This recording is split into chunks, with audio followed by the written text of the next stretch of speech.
Assalamualaikum warahmatullahi wabarakatuh. Alhamdulillah wassalatu wassalamu ala Rasulillah. Pertanyaan pertama, dalam hadis dikatakan kaum Yahudi puasa setiap tanggal 10 Muharram. Apakah kaum Yahudi sama dengan kaum Muslim, yaitu sama-sama memakai kalender Qamariyah? Lalu mengapa Nasrani menggunakan kalender Syamsiyah?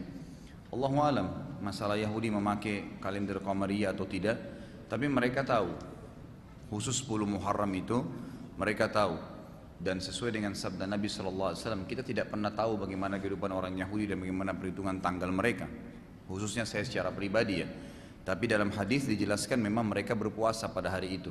Dan sebagian ulama mengatakan mereka memang ya sampai hari ini di Israel masih berpuasa pada 10 Muharram itu.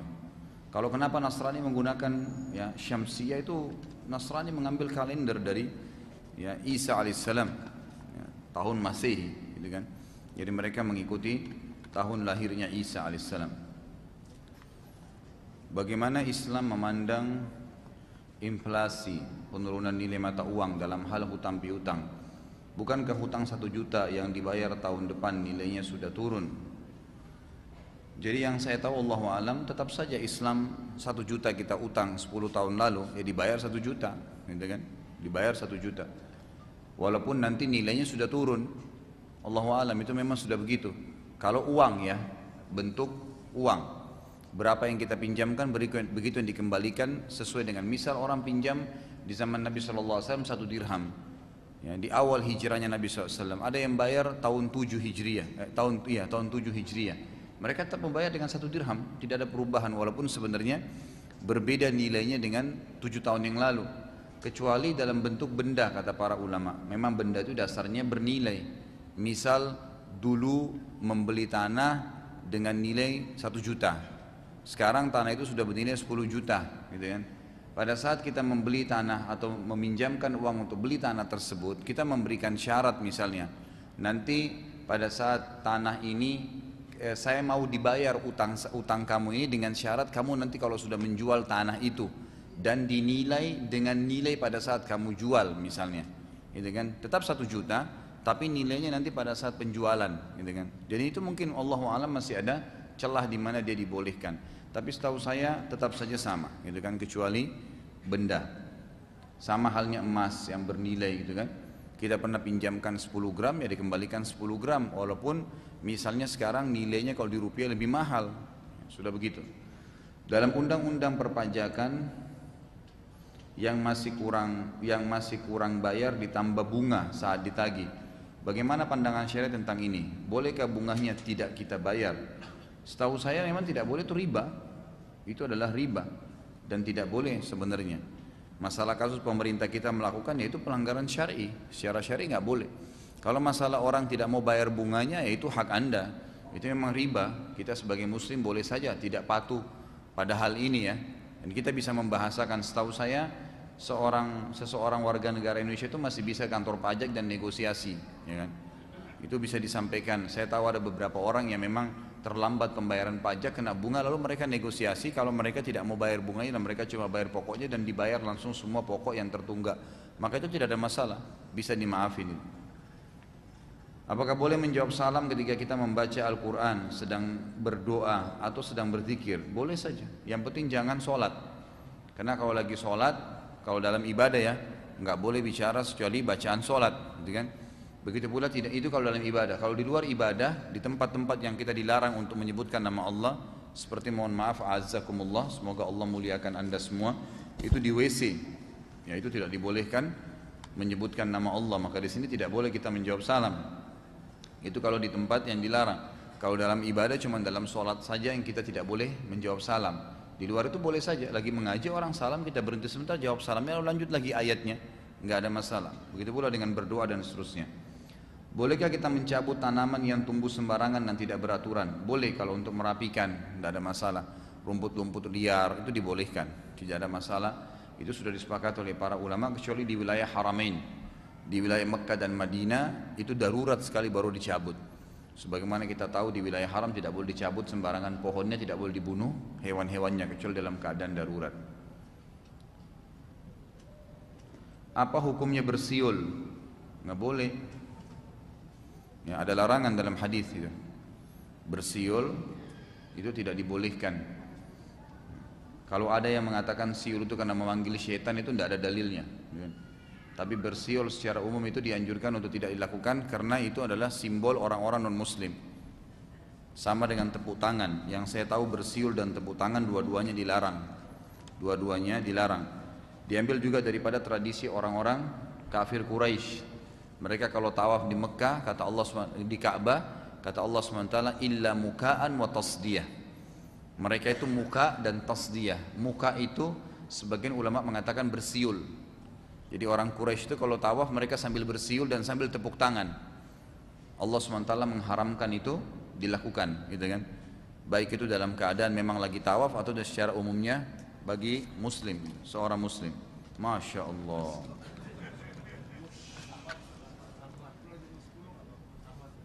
Akhwat ya. Ini ikhwah mentang-mentang sudah duluan pertanyaannya, akhwatnya yang disalahin. Apakah sah wudhu dan sholat seseorang yang bertato? Sah, nggak ada masalah. Sudah saya jelasin kan? Dia bertato itu hukumnya melanggar agama, haram. Ini nanti baru tambah nih. Tambah pertanyaan 3 lembar, Masya Allah.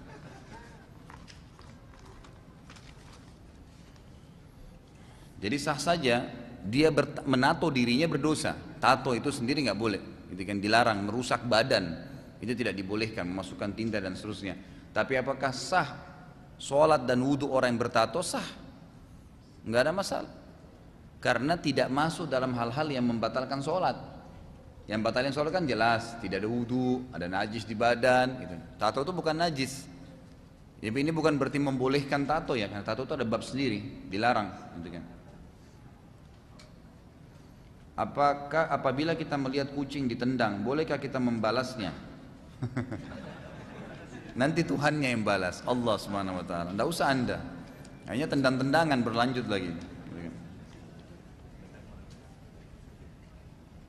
Ustaz, ada berapakah jenis bid'ah itu? Lalu bagaimana caranya mengajarkan teman bahwa bid'ah itu berbahaya? Karena teman Ana setiap Ana share tentang hadis-hadis yang membicarakan bahwa beberapa perbuatan yang sekarang beredar itu bid'ah, Ana selalu dicelahnya, Ana dibilang sedikit-sedikit bid'ah. Anda kayak Wahabi aja. Jadi sudah saya jelasin, bid'ah itu dari siapa? Perkataan bid'ah? Hah? Dari Nabi Muhammad SAW. Bukan dari lidahnya dai-dai, bukan. Saya dan teman-teman dai ini hanya menyampaikan hadis Nabi. Kan Nabi bilang, hadis yang terkenal hadis irbat dalam hadis sahih, alaikum bisunnati wa sunnah khulafa'ur rasyidin mahdina min ba'di addu 'alaiha bin nawajid, gitu kan? Berpegang teguhlah pada sunnahku, semua tuntunanku, kata Nabi, dan tuntunan para khulafa'ur rasyidin Abu Bakar, Umar, Uthman dan Ali, dan berpegang teguhlah pada sunnah-sunnah itu walaupun dengan harus gigi geraham kalian. Karena Nabi tahu nanti pada akhir zaman ini akan berat orang pegang sunnah Nabi, gitu kan? Akan dicela, akan dihina dan seterusnya. Kemudian beliau mengatakan wa iyyakum wa muhdatsatil umur, dan hati-hati kalian dengan perbuatan-perbuatan yang baru dalam ibadah. Ya, muhdatsat ini begini, perbuatan ibadah yang tidak punya tuntunan wahyu, itu muhdatsat. Hati-hati kalian dengan perbuatan yang kalian anggap ibadah padahal bukan ibadah karena nggak ada tuntunan wahyunya, gitu kan? Terus beliau mengatakan fa inna kulla muhdatsatin bid'ah, kata Nabi. Semua perbuatan ibadah yang tidak punya tuntunan wahyu itu adalah perbuatan baru dalam agama. Bid'ah itu perbuatan baru dalam agama yang Nabi nggak pernah contohin dan juga sahabatnya. Terus Nabi bilang apa?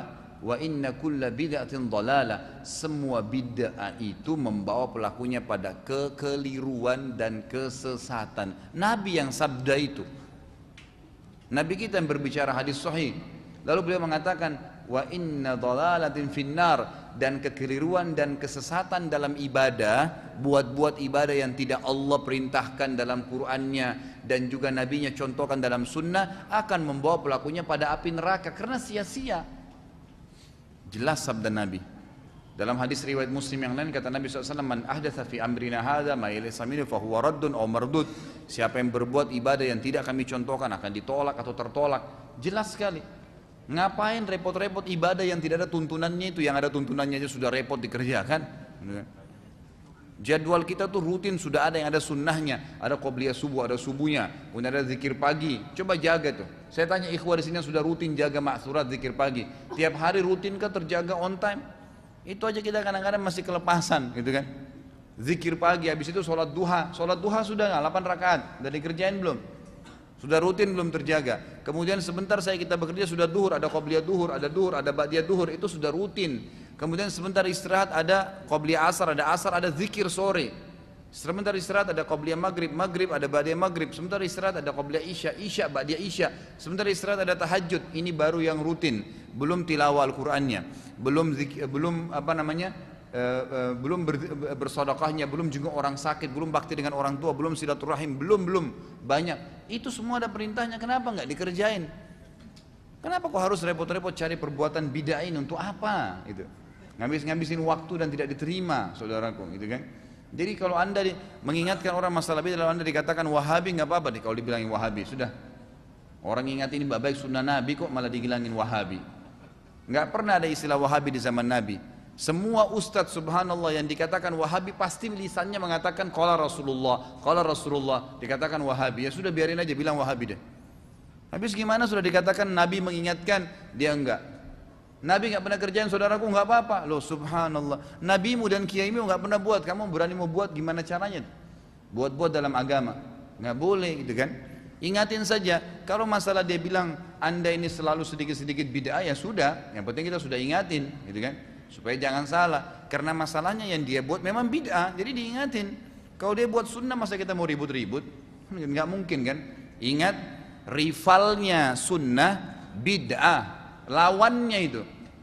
Artinya orang, kata para ulama, satu mengerjakan perbuatan bid'ah berarti dia mematikan satu sunnah. Kalau orang mengerjakan satu sunnah, dia sedang mematikan satu bid'ah. Udah nggak usah repotin diri dengan bid'ah nih, sunnah aja banyak belum dikerjain, jauhin aja gitu kan. Tugas kita menyampaikan, Allahu a'lam. Bagaimana bila di mall atau pasar kita melihat toko-toko yang menjual pakaian yang tidak syar'i, haruskah kita mendoakan agar toko tersebut tidak lagi menjual pakaian yang seperti dipakai kaum kafir saat ini? Saya kan sudah pernah bilang, menjual pakaian yang anda anggap tidak syar'i ini, misalnya pakaian yang terbuka bagi wanita, itu tidak semuanya haram ya, nggak semua haram. Bolehkah seorang muslim jual baju dalam wanita? Boleh, karena muslimah juga mau pakai. Di depan suaminya kan dia butuh baju tidur. Masa biar dengan suaminya pakai cadar, sama pakai jubah, nggak mungkin. Butuh itu kan. Jadi tidak spontanitas haram. Bolehkah seorang muslim jual TV? Boleh. Karena TV media bisa dipakai salah, bisa dipakai benar.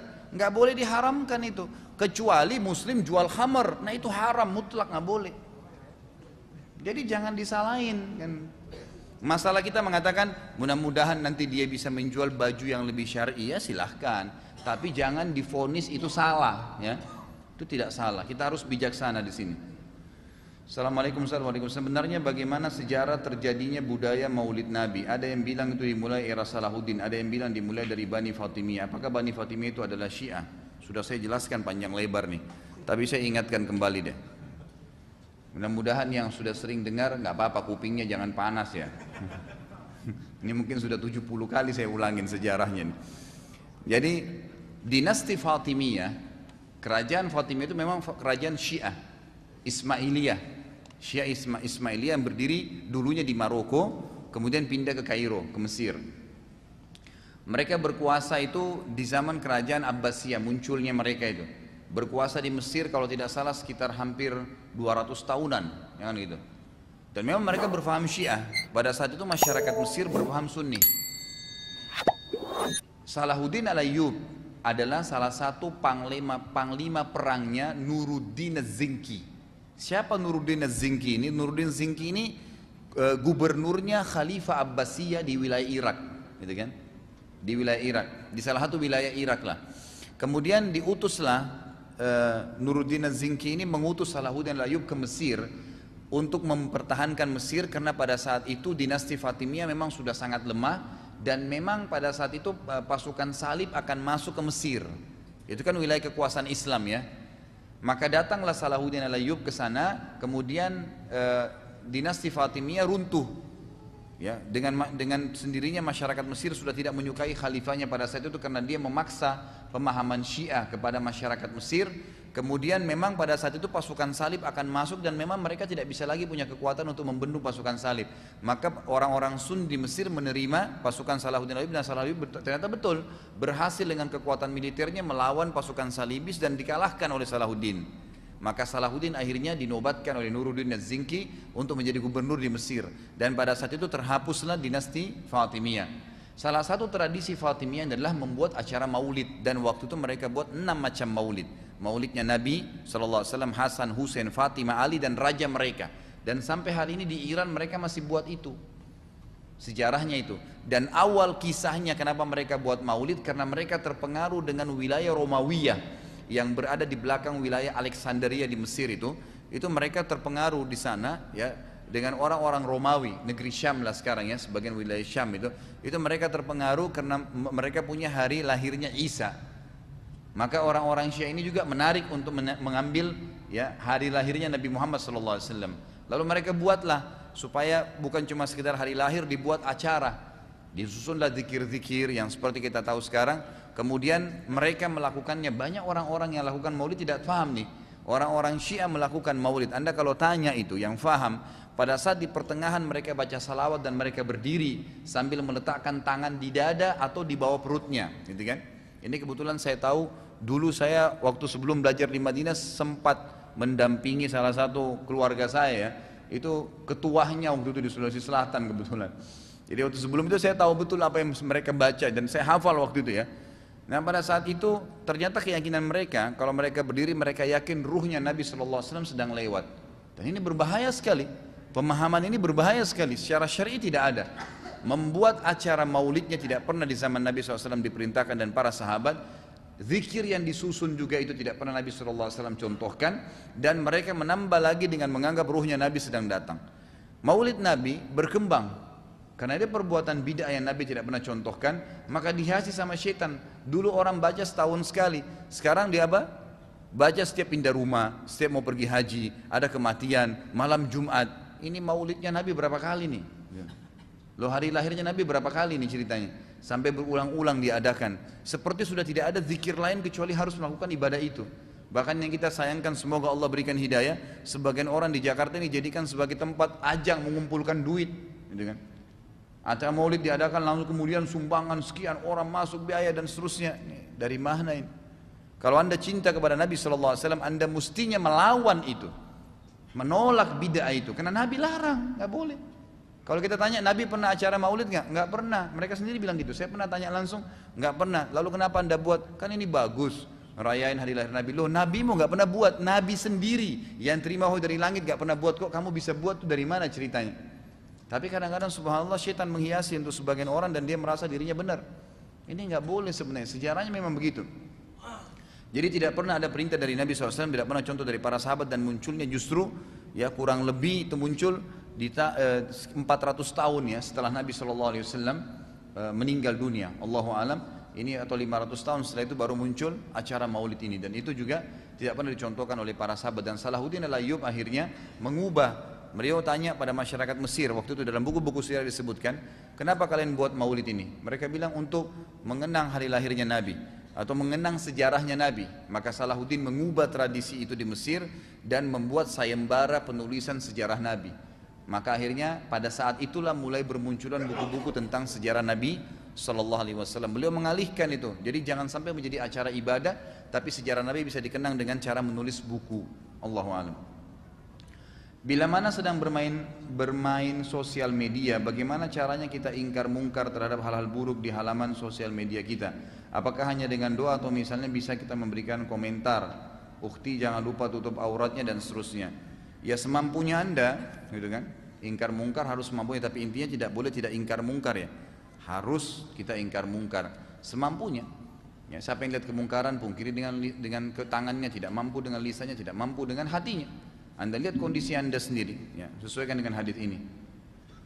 Ustaz, sebenarnya apa tafsir Illiyin dan Sijjin dalam surah Mutaffifin? Apakah itu adalah kitab amalan baik dan buruk atau ada makna lain? Kitab baik dan buruk. Ya, setahu saya cuma kitab baik dan buruk, gitu kan. Jadi buku amalan baik dan amalan buruk. Di saat negara Yahudi menyerang Palestina, biasanya banyak pesan berantai untuk kita agar muslimin memboikot produk-produk yang sinyalir berasal dari negara Yahudi, yaitu Israel. Karena hal tersebut menurut sebagian orang sama saja kita menyumbang peluru pada Israel. Sebagai orang mukmin, benarkah sikap tersebut kita ikuti? Bukankah Rasulullah SAW saja pernah membeli barang dan berhutang pada orang Yahudi? Kalau memang kita pastikan Anda punya bukti nyata produk tertentu memang yang menggunakan, karena belum tentu semua Yahudi juga memberikan peluru senjatanya. Orang Yahudi itu terkenal sangat cinta dengan dunia, gitu kan? Luar biasa kalau mereka lebih cinta dunia daripada diri mereka sendiri, lebih cinta dengan hartanya, keluarganya pun bisa dijual kalau orang Yahudi itu. Dia tidak peduli dengan itu, gitu kan? Jadi mereka Allah SWT sebutkan berharap kalau mereka dipanjangkan umurnya sampai 1000 tahun. Itu sifatnya orang-orang Yahudi dalam Al-Quran disebutkan. Jadi kalau kita pastikan memang produk tertentu, ya, memang dia membantu, Anda pastikan memang membantu Israel dalam peluru itu, ya silahkan. Memang lebih baik diboikot. Dan memang itu salah satu sinyalnya adalah kalau saya sering sampaikan di pengajian agar umat Islam mandiri. Cobalah buat seperti apa yang orang Yahudi buat. Apa sih yang kita lakukan? Apa yang mereka lakukan sih? Mereka punya produk dijual di tengah-tengah kita, kita yang beli. Kenapa kita nggak buat sendiri produknya? Kan bisa. Nah, cuma kita kadang-kadang lebih senang jadi pegawai, mohon maaf ya, pegawai orang-orang Yahudi istilahnya, ya, tanda kutip maksud saya ini ya, bukan berarti menghina atau menyalahkan, bukan, tapi kita lebih senang untuk mengurus pekerjaan mereka daripada kita yang memiliki sebuah pekerjaan. Coba dobrak itu, coba berinovasi, coba siapa tahu bisa kumpul sama teman-teman, berbuat makanan, minuman, pakaian dan seterusnya gitu kan. Seperti misalnya orang-orang Yahudi buat pakaian, bermerek, Anda kan juga bisa buat sebenarnya. Gitu kan, bisa buat, kenapa enggak? Makanan mereka buat terkenal, kita juga bisa buat, sebenarnya bisa dibuat. Cuma umat Islam memang tidak melakukan itu ya. Maka ini mungkin sinyal yang mesti kita ambil. Misalkan di antara 4 mazhab mengeluarkan pendapat yang berbeda dalam satu perkara, bolehkah kita memilihnya yang mana saja yang menurut kita lebih ringan? Kita lihat dalilnya. Jangan spontan, oh karena saya Syafi'i di Indonesia, udah yang penting Syafi'i saya ambil saja. Walaupun misalnya ada pendapat Imam Ahmad lebih kuat dalilnya. Atau karena dia di Saudi, pendapat Imam Ahmad yang dominan, kemudian dikatakan Imam Syafi'i lebih benar, lalu Imam Syafi'i ditolak. Enggak, bukan begitu. Kita diberikan akal sehat, yang kita pegangnya adalah dalil. Ya kan gitu. Imam Ahmad, Imam Syafi'i, Imam Abu Hanifah, Imam Malik, mereka hidup di zaman itu, tidak ada media yang kayak kita sekarang bisa menggabungkan pendapat mereka kan. Jadi berpisah-pisah. Sampai Imam Malik waktu ketemu dengan Imam Abu Hanifah di Mekah, muridnya Imam Malik bilang, wahai Imam Malik, di sana di tiang sebelah sana itu ada Abu Hanifah. Jadi selama ini terkenal Imam Malik sama Abu Hanifah ini belum pernah ketemu dan selalu umumnya bentrok. Tahu kenapa bentrok?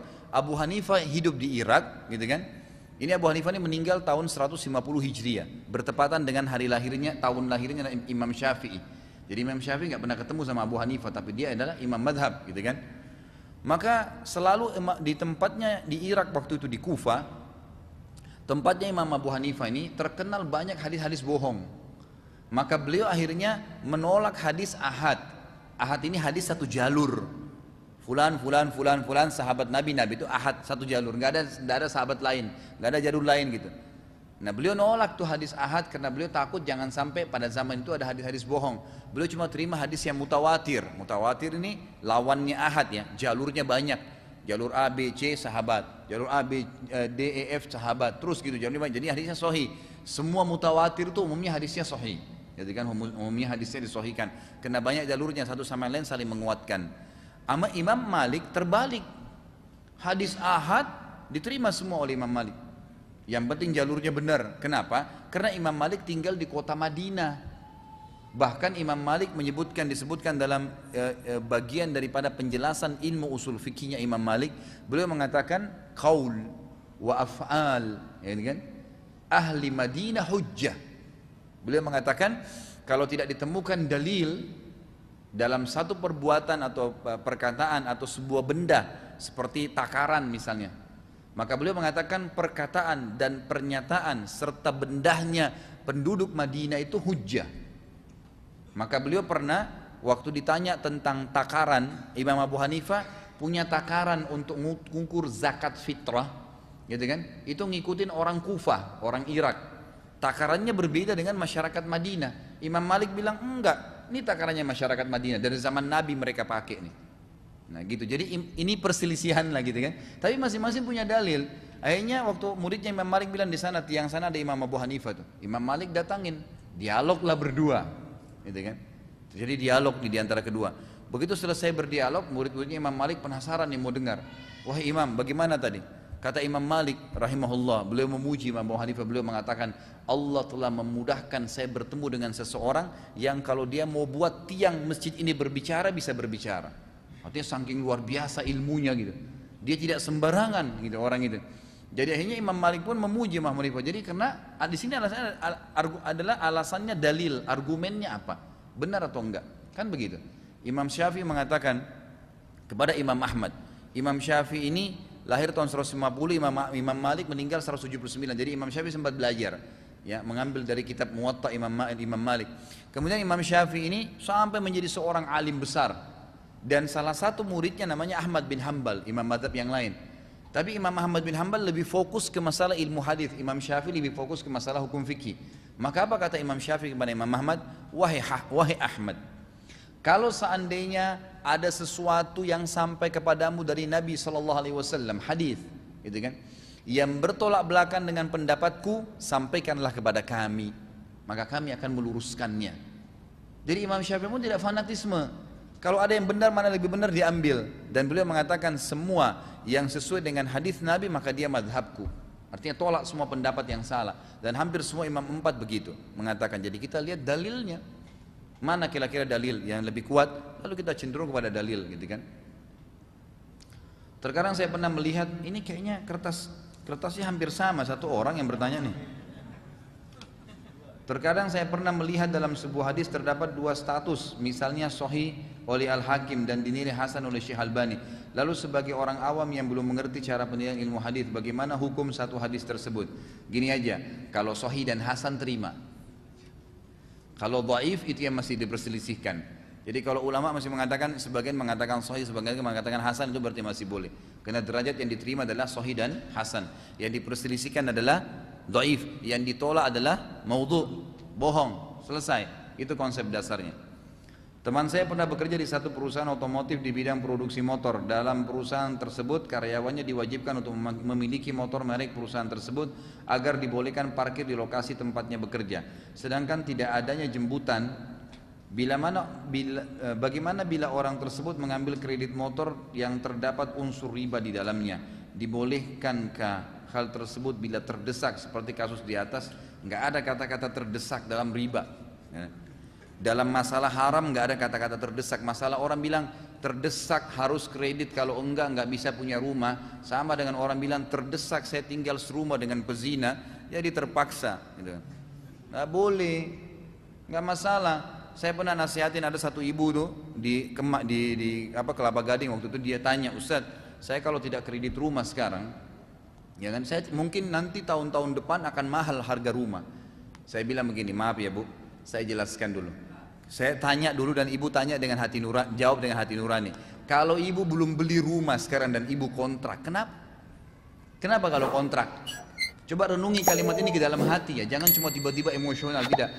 Kalau saya masih ngontrak, nanti kalau kita perasaan atau kita cuma lisan, kita akan mengatakan, wah itu kan apa namanya, masa ngontrak sih, gitu kan? Kenapa emang kalau ngontrak? Umum orang ngontrak 10 tahun, apa? Sampai Allah berikan rezeki baru beli rumah. Toh kalau kita meninggal nggak dibawa tuh rumah yang sudah dibayar cash, ditinggalin jadi warisan. Kenapa harus fokus ke masalah itu? Seperti tidak bisa kecuali memang harus haram. Enggak kok. Ingat, Nabi SAW mengatakan dalam hadis, ini hadis disahihkan oleh para ulama. Masalah rezeki saudaraku, renungi hadis ini. Kata Nabi SAW, kalau seandainya seseorang itu lari dari rezekinya, maka rezekinya akan mengejar dia seperti kalau dia lari dari kematian dan mati mengejarnya. Gak ada orang rezekinya tidak sampai ke dia, gak ada. Hadis yang lain, ini harus asas agama kita, keyakinan. Kata Nabi SAW, tidak ada jiwa meninggal dunia kecuali dia akan mendapatkan semua rezekinya. Sudah maktub itu. Ibnu Qayyim mengatakan, ingat statement yang mulia beliau pernah katakan dan sering saya ulangi, aku selalu senang dan bahagia karena dua hal. Aku selalu senang dan bahagia karena aku tahu umurku sudah ditentukan oleh Tuhanku, tidak akan bertambah sehari, tidak berkurang sehari. Dan aku selalu senang karena aku tahu Tuhanku sudah menentukan rezekiku dan tidak akan pernah diambil oleh orang lain. Itu konsep dasar agama kita. Memang sudah begitu. Rezeki Anda insya Allah akan datang kepada Anda biidnillah. Jadi jangan paksakan pada hal yang haram, gitu kan? Nggak usah gitu. Saya sudah kasih ide kan kemarin masalah kredit ini, teman-teman bisa terapin ya. Di beberapa pengajian sudah diterapkan itu. Jadi kalau Anda misalnya butuh motor, ini contoh saja. Saya kemarin terapin di beberapa pengajian dan alhamdulillah berhasil. Jadi misalnya harga motor 15 juta, misal harga motor yang sedang atau yang bagus 15 juta misalnya. Kumpul misalnya 10 orang, kemampuan satu bulan dari gajinya misalnya dari 2,5 juta, 1,5 juta bisa dialokasikan. Baik, lakukanlah itu. 1,5 juta seperti diarisankan motor itu ya. Setiap bulan membayar 1,5 juta dari 10 orang ini, jadi terkumpul 15 juta. Setiap bulan keluar satu motor baru. Dia cuma sama temannya saja. Dalam 15 bulan, gitu kan? Mohon maaf, 10 bulan ya. Dalam 10 bulan semua sudah punya motor cash. Sederhana, nggak ada riba. Lebih sederhana, motor yang 10 jutaan aja deh. 1 juta satu orang satu bulan, 10 orang 10 bulan sudah semua punya motor atas namanya masing-masing. Cari ikhwa-ikhwa yang amanah, lakukan, gitu kan? Atas nama mereka silahkan. Itu lebih baik, lebih mudah. Kenapa nggak dilakukan? Itu kan bisa masuk dalam semua hal ya, termasuk KPR rumah. Ada tanah nih, ikhwa mau cari rumah, memang masing-masing punya kemampuan dana, misalnya uang sudah siap beli rumah 500 juta misalnya, 200 juta. Baik, cari lokasi tanah di mana, ajak beberapa teman-teman keroyokin tanah itu beli.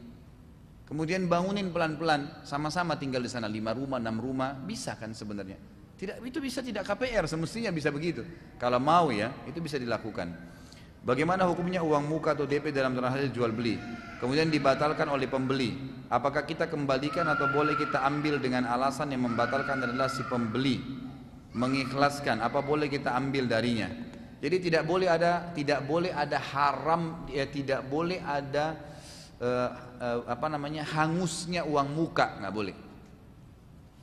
Tidak boleh ada istilah hangus uang muka dalam Islam, tidak boleh. Jadi kita kalau kasih uang muka tanda jadi ya, nanti kalau saya batal ya sudah dikembalikan uang itu. Tidak boleh hangus. Boleh dikasih tanda jadi tapi nggak boleh hangus dalam Islam. Karena ini masuk dalam larangan umumnya hadis Nabi SAW dalam hadis Bukhari melarang gharar. Gharar itu merugikan salah satu dari dua pihak. Ya, kecuali kalau tadi kasusnya misalnya ada orang kasih DP nih, dia mau beli mobil sama kita, terus kemudian dia bilang saya batal nggak jadi deh, tapi nggak apa-apa uang itu saya kasih aja, ya sudah dia kasih, tidak ada hubungannya dengan syarat yang kita kasih sehingga menjadi gharar. Apakah dibolehkan rumah di pintu gerbang dikasih kelenengan sapi karena ada larangan memasang lonceng di rumah? Apa sama pengertiannya? Tujuan memasang kelenengan sapi agar kalau ada yang buka pintu akan tahu. Pasang bel saja. Kenapa harus ada kelenengan sapi nih? Dalam membuat suatu perjanjian atau kontrak, apakah hak dan kewajiban masing-masing pihak harus seimbang? Ataukah diperbolehkan apabila berat sebelah selama hal tersebut disepakati? Selama disepakati boleh. Ya, misal gini, kita transaksi jual beli ya, nanti saya kasih kamu 40%, saya 60% karena saya punya usaha, itu boleh saja, nggak ada masalah. Yang penting disepakati. Kata Allah SWT, kaidahnya adalah antaradim minkum, ridho di antara dua pihak. Jadi nggak ada masalah. Anda investasi, saya kasih 20%, silahkan, nggak ada masalah. Itu boleh-boleh saja, nggak ada masalah.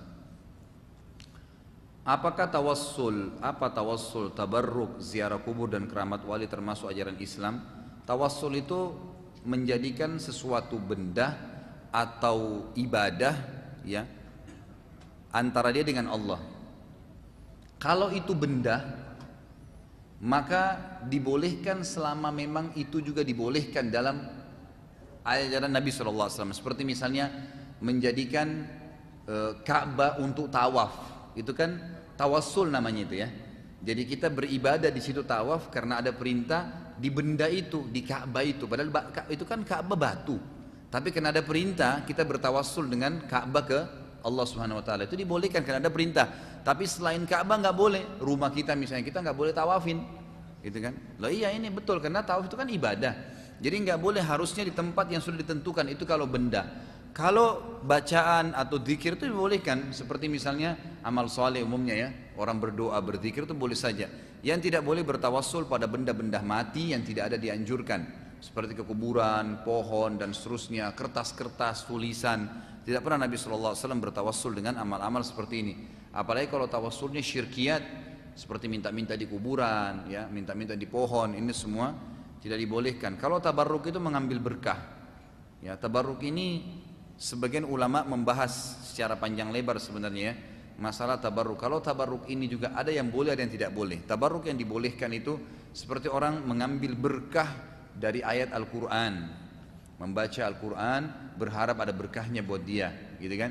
Bakti dengan orang tua berharap supaya ada berkah dari baktinya, itu boleh saja. Bersedekah berharap supaya berkah hartanya, itu boleh saja. Tabarruk seperti itu. Tapi kalau tabarruk yang tidak boleh ini seperti orang pegang badannya orang soleh supaya berkah tangan saya, itu nggak boleh. Minum bekas airnya supaya dianggap itu berkah, itu nggak boleh. Nggak ada yang tabarruk seperti ini, kecuali untuk Nabi Muhammad SAW. Ini lain. Kalau untuk Nabi Muhammad beda, karena para sahabat memang melakukan, mereka memperebutkan bekas air wudhunya Nabi SAW. Tapi perlu diketahui, sahabat tidak pernah lakukan ke sahabat yang lain, tidak pernah. Belum pernah ada riwayat masalah itu. Jadi memang ini khusus untuk Nabi SAW. Kalau anda hidup di zaman itu silahkan. Tapi kalau sekarang nggak boleh, gitu kan? Tidak boleh kita melakukannya. Ziarah kubur umumnya boleh dalam Islam. Kalau tawassul tadi saya sudah jelaskan mana boleh mana nggak boleh. Tabarruk juga begitu. Ziarah kubur boleh, dianjurkan. Tapi cukup ziarah kubur seperti yang Nabi SAW contohkan. Ingat, semua ibadah yang kita ingin kerjakan saudaraku, jangan pernah kerjakan kecuali sudah tanya bagaimana kiai dan guru saya Muhammad SAW kerjakan. Itu patokannya. Kalau ziarah kubur tanya Nabi ziarah kubur bagaimana, ikutin seperti itu. Jangan tambah, jangan kurangin, gitu kan? Nabi nggak pernah siram kuburan, nggak pernah bawa kembang, tidak pernah membangun bangunan di atas kuburan. Bahkan Nabi mengatakan kepada Ali radhiyallahu anhu dalam hadis sahih, wahai Ali, saya wasiatkan, jangan kau tinggalkan satupun patung di Jazirah Arab, dan tidak kau temukan kuburan kecuali kau samaratakan dengan tanah. Anjurannya. Nabi SAW juga melarang membangun bangunan. Beliau mengatakan jangan jadikan ya masjid kalian seperti kuburan. Maksudnya dibangun atau kuburan kalian menjadi masjid. Ya, ada hadisnya mengatakan jangan kalian jadikan kuburan kalian masjid, tempat ibadah dibangun-bangunin, nggak boleh. Memang dilarang, kita datang, doain, berikan salam, pergi, selesai. Itu anjurannya, itu ziarah kubur yang dibolehkan. Tapi kalau ziarah kubur yang lain-lain, mengambil tanahnya, bangun bangunan, menginapkan air, dianggap berhingga 3 hari baru diambil, dan seterusnya, ini semua tidak dibolehkan, kan gitu. Keramat wali sudah saya bahasakan. Ya, karamatil aulia ada, ya ada. Tapi ini ada batasan-batasannya, gitu kan. Kata Imam Syafi'i rahimahullah, jangan kalau ada orang yang terbang di atas air, ya, jalan di atas air atau terbang di atas udara, gitu kan, maka jangan kamu percaya itu, ya, selama dia yang mengakui, dia bilang ini saya, gitu kan. Dan selama kau belum melihat cara sholatnya. Kalau cara sholatnya seperti Nabi SAW, memang sujud dengan 7 anggota tubuh, dahi sama hidung, 2 telapak tangan, sholatnya seperti Nabi, 2 lutut dan 2 telapak kaki, maka mungkin bisa dibenarkan. Tapi ada karamatil aulia, itu ada, bukan tidak ada. Di zaman sahabat seperti Abu Darda dan Salman Al-Farisi radhiyallahu anhu pernah mendengar tasbihnya makanan, gitu kan. Umar bin Khattab pernah teriak waktu dia kirim pasukan ke Persia, dia mengatakan, wahai pasukanku, naiklah di atas gunung. Kata pasukannya hanya menang peperangan. Waktu mereka pulang, mereka mengatakan, wahai Amir Mukminin, kami dengar suara anda ada di medan perang, menyuruh kami naik di atas gunung, dan kami hampir musnah pada saat itu. Umar nggak tahu kenapa beliau lakukan, tiba-tiba terlintas ingin mengucapkan kalimat itu, dan terdengar di medan perang. Itu pernah terjadi, dan beberapa tabi'in juga begitu, ya. Mereka juga ada yang seperti, mohon maaf, sahabat Abdullah bin Umm Maktum, muadzin Nabi SAW yang buta, pada saat dia jalan pulang dari masjid ke rumahnya, itu sahabat-sahabat lain melihat, dia tidak lihat dia buta, dari dahinya keluar cahaya yang terang menerangi jalan menuju ke rumahnya. Itu ada terjadi, ada karamat itu di kalangan para sahabat. Bisa juga terjadi kepada orang-orang saleh, tapi ini ulama memberikan kaidah-kaidah dhabitnya, dia sendiri tidak tahu apa itu dan kapan terjadi, gitu kan. Kemudian memang dia tidak membangga-banggakan, dan memang dia adalah orang yang mengikuti sunnah Nabi sallallahu alaihi wasallam. Sahihkah hadis yang menggunakan sisa bangkai untuk mengecat perahu menggunakan apa ini? Sahihkah hadis yang menggunakan sisa bangkai untuk mengecat perahu? menggunakan bangkai itu dilarang. Allahu alam, saya tidak tahu ini. Saya tidak pernah tahu ada bangkai yang boleh dipakai dalam Islam. Apakah diambil minyaknya atau tidak? Setahu saya itu tidak dibolehkan ya. Kalau bangkai hewan darat dan hewan udara. Tapi kalau hewan air umumnya boleh semua, karena bangkainya halal. Kata Nabi SAW tentang air, sungai dan lautan, halal bangkainya dan suci airnya. Berarti boleh saja. Kalau dia ambil minyak ikan misalnya dipakai bersihkan atau dipakai untuk ngecat, dijadikan bahan cat bisa saja. Pokoknya hewan air ya. Kalau hewan darat dan hewan udara jelas tidak boleh bangkainya.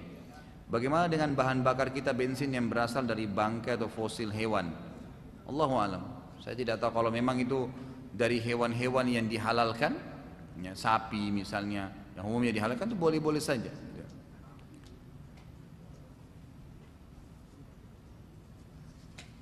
Bagaimana hukumnya mentransaksikan kucing? Ini ulama mengatakan boleh saja ya, karena adanya Abu Hurairah tadi ya, Abu Hurairah memeliharanya gitu kan. Ini pendapat ya, tapi ini marjuh, pendapat yang dinomor duakan. Pendapat yang utama adalah tidak boleh. Pendapat yang utama tidak boleh, karena tetap kucing dianggap bertaring. Jadi apa yang haram untuk dimakan dagingnya, haram juga nilainya. Sebagaimana dijelaskan dalam athar yang sahih, apapun yang dilarang diharamkan dagingnya maka haram juga transaksinya. Jadi nggak boleh ditransaksikan. Kalau kucing itu kebetulan lewat kita tangkap, itu lain. Atau mungkin lewat dalam rumah kita dipelihara tanpa dibeli, itu nggak ada masalah. Jadi nggak usah repot-repot beli kucing Anggora, beli kucing ini, nggak usah repot-repot. Sumbangin aja uangnya deh. Ada buang air kecil dan besar yang tidak boleh menghadap kiblat. Apa boleh agak miring karena banyak masjid yang toiletnya menghadap kiblat? Ya, Anda berusaha maksimal aja kan. Berusaha maksimal. Kalau emang toiletnya, dan lebih baik lagi Anda berikan masukan ke masjid, apalagi masjid ya. Memang hadisnya sahih. Larangan Nabi SAW dalam hadis riwayat ahli sunan tidak boleh buang air besar, buang air kecil. Termasuk juga tidak boleh berhubungan biologis menghadap dan membelakangi kiblat. Itu adabnya memang, larangan Nabi SAW. Memelihara ikan hias apa hukumnya? Seperti ikan koi, apa ini, apalah namanya gitu kan. Intinya memelihara, saya sudah bilang tadi, lebih baik nggak usah. Tapi kalau ikan, hewan lautan itu semuanya kan halal ya, halal. Jadi kalau umumnya mubah saja, mubah, karena tidak ada masalah. Yang tadi saya bilang dilarang pelihara itu hewan yang tidak boleh dimakan, kan kaidahnya itu ya. Hewan yang boleh dimakan mubah-mubah saja, nggak ada masalah. Bila ada teman kita yang sedang bermaksiat, minum minuman keras padahal dia muslim, lalu mengolok-ngolok kita, apa ini? Dan dia bangga mungkinnya dengan perbuatannya. Bolehkah kita berdoa kepada Allah Azza wa Jalla supaya mereka dilaknat Allah, atau bolehkah dipukul? Gitu kan? Kalau kita mendoakan kepada Allah Subhanahu wa taala karena dia mengolok orang, dalam arti kata kita diolok ya, terzalimi, boleh kita mendoakan.